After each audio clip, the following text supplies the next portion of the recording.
السلام علیکم ورحمۃ اللہ وبرکاتہ۔ مور کو جنت سے کیوں نکالا گیا؟ مور جتنا اب خوبصورت ہے اس سے کئی زیادہ جنت میں خوبصورت تھا۔ مور کی خوبصورتی پر سبھی پرندے فدا تھے، لیکن ان سب خوبیوں کے باوجود مور سے ایسی کون سی خطا ہو گئی تھی جس سے اللہ تعالیٰ نے مور کو جنت سے نکال دیا۔ اللہ تعالیٰ نے جب حضرت آدم علیہ السلام اور اماں حوا کو پیدا فرمایا، اس کے بعد ان کو جنت میں بیچ دیا۔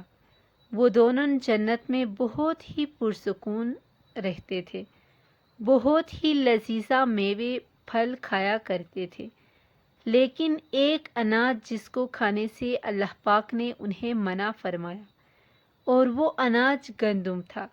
چونکہ شیطان حضرت آدم علیہ السلام کی وجہ سے ہی جنت سے نکالا جا چکا تھا، اسی وجہ سے شیطان کی حضرت آدم علیہ السلام سے دشمنی ہو گئی تھی۔ شیطان یہ چاہتا تھا کہ وہ کسی بھی طرح حضرت آدم علیہ السلام کو جنت سے نکال دے اور ساتھ میں اماں حوا کو بھی جنت سے نکال دے۔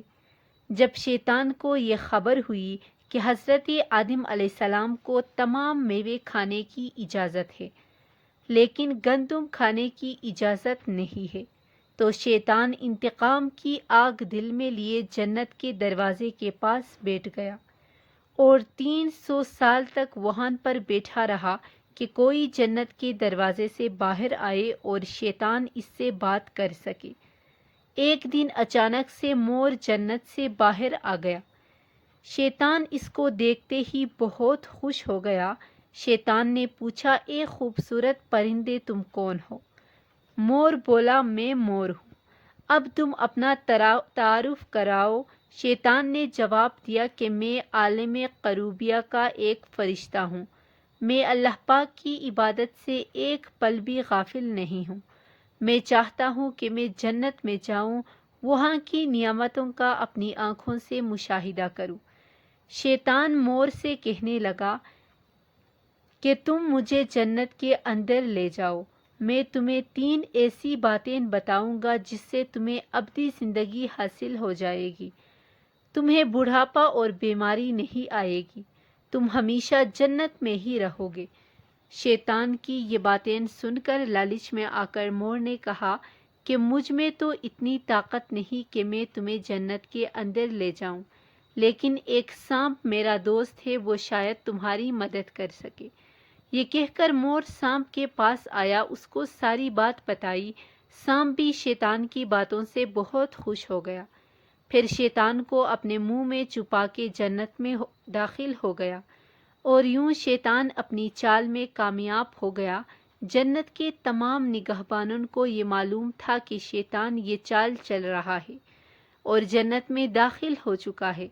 فرشتے شیطان کو جنت سے نکالنے لگے، تب ہی اللہ پاک کا حکم ہوا کہ اس کو بھی ابھی تک جنت میں ہی رہنے دیا جائے۔ وہ فرشتے اللہ تعالیٰ کے حکم سے رک گئے۔ شاید یہ حضرت آدم علیہ السلام کا امتحان تھا۔ شیطان حضرت آدم علیہ السلام کے پاس اور اماں حوا کے پاس جا کر اپنی محبت کا اظہار کرنے لگا۔ وہ دونوں ہی شیطان کو پہچان نہ سکے، کیونکہ ماضی کے مقابلے میں شیطان کی شکل تبدیل ہو چکی تھی۔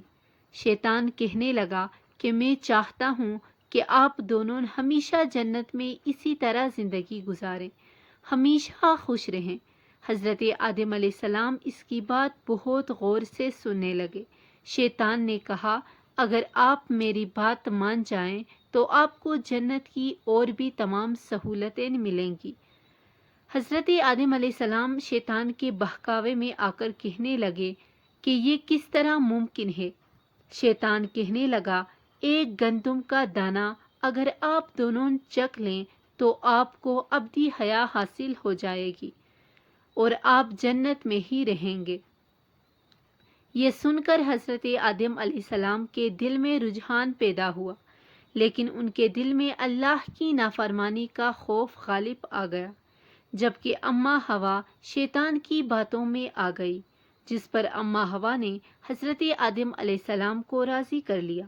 پھر اس کے بعد ان دونوں نے اس گندم کے دانے کو چکھ لیا۔ جیسے ہی گندم کا دانہ ان کے اندر گیا وہ دونوں کے سطر واضح ہو گئے، جس کے بعد دونوں اپنے اپنے سطر چھپانے لگے اور خوف خدا سے کانپنے لگے۔